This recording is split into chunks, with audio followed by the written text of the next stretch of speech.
Shalom, Om Swastiastu, nama budaya, salam kebajikan. Perkenalkan, nama saya Stephen Andren dari kelas BI sore. Saya akan memaparkan materi tentang digital store. Oke. Nah, pengertian dasar penyimpanan ataupun store. Store adalah tempat di mana data disimpan dan akan dikelola dalam sebuah sistem komputer. Sebagai komponen penting dalam teknologi informasi, penyimpanan memungkinkan pengguna menyimpan, mengakses, dan memanipulasi data sesuai kebutuhan mereka. Dalam era digital saat ini, peran penyimpanan menjadi semakin penting dalam memastikan kelancaran operasional serta keamanan data. Nah, contohnya itu ada hard disk, SSD, kartu memori, flash disk, drive, cangkram optik, dan NAS. Nah, perbedaan utama dengan memori RAM yaitu ada store ataupun non-volatile. Data tetap akan daya mati dan memori fluids, data hilang saat daya mati. Ilustrasinya itu adalah saat komputer mati, data di RAM hilang, tetapi data di hard disk tetap tersimpan. Lanjut, kapasitas penyimpanan waktu dan akses. Nah, kapasitas penyimpanan adalah jumlah data yang dapat disimpan oleh suatu media penyimpanan biasanya dinyatakan dalam satuan bit, byte, globe, megapiksel, gigabyte, terabyte, dan metabyte. Sebagian besar kapasitas penyimpanan, semakin banyak data ataupun file aplikasi dokumen ataupun video dan lain-lain yang dapat ditampung. Nah, contohnya itu kapasitas pada media penyimpanan itu HDD ataupun SSD melalui dari 128 GB sampai beberapa terabyte.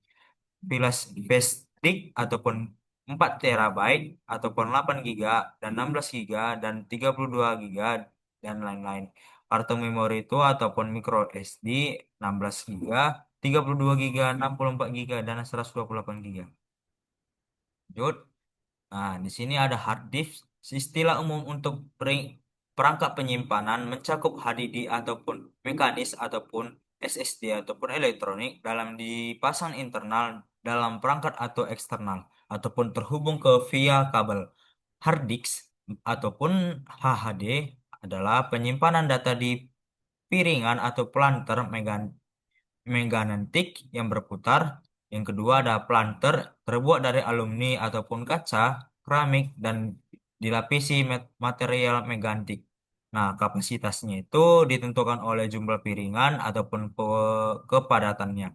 Cara kerjanya itu adalah media membaca ataupun ditulis melalui proses formatting. Piringan menjadi dua, yaitu ada tracks dan sektor. Itu adalah jalur melingkar konsentris dan sektor adalah bagian kecil berbentuk baji pada setiap track. Lanjut ada slide dan stage drive SSD.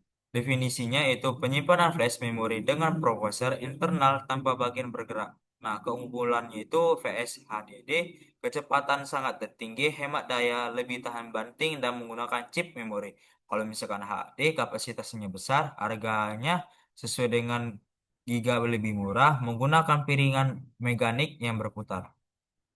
Lanjut, penyimpanan memori flash dan portable. Nah, yaitu kartu memori ataupun memory card, perangkat penyimpanan flash yang dapat dilepas berukuran kecil, dimasukkan ke slot khusus di komputer, perangkat di seluler, ataupun card reader, ataupun contoh tips umumnya, adapun SHDHC, SDXC, dan Microsoft AC dan CF. Nah, USB flash drive itu yaitu perangkat penyimpanan flash yang dihubungkan melalui port USB. Sering disebut sebagai thumb drive ataupun slash disk. Lanjut, call strongs ataupun penyimpanan awan. Nah, definisinya yaitu penyimpanan awan adalah layanan internet yang menyediakan ruang penyimpanan data bagi pengguna komputer atau perangkat mobile untuk kebutuhan pribadi maupun bisnis. Nah, USB flash disk, USB drive, kita ambil tiga bagiannya aja. Berbagai file mudah tanpa email lampiran. Yang kedua ada backup otomatis dan terpusat. Yang ketiga ada model layanan berbayar sesuai kapasitas dan fitur. Nah, kecerdasan buatan untuk inovasi bisnis yaitu memahami kecerdasan buatan dan pembelajaran mesin. Nah, dua itu menguasai media sosial untuk bisnis. Nah, strategi media sosial untuk bisnis. media sosial dan umpan balik pelanggan, dan kurasi konten yang menarik. Nah, optendisnya ataupun cakram optiknya yaitu salah satu jenis media penyimpanan yang terdiri dari cakram optik. Nah, cakram optik merupakan salah satu jenis media penyimpanan yang terdiri dari cakram optik. Nah, jenis cakram optik itu banyak yang digunakan: CDS, DVF, DVD, dan cakram Blu-ray. Nah, uh, Enterprise Store. Nah, penyimpanan perusahaan. Perangkat keras perusahaan memungkinkan organisasi besar mengolah dan menyimpan data serta informasi menggunakan perangkat yang dirancang untuk penggunaan intensif, efisiensi maksimal, dan ketersediaan maksimal. Nah, Jud, ada jenis penyimpanan lainnya yaitu kartu strip yang megantik adalah kartu kredit, kartu hiburan, kartu bank, dan kartu serupa lainnya dengan strip yang berisi informasi identitas Anda dan kartu tersebut. Nah, itulah kesimpulan keseluruhannya. Terima kasih. Shalom.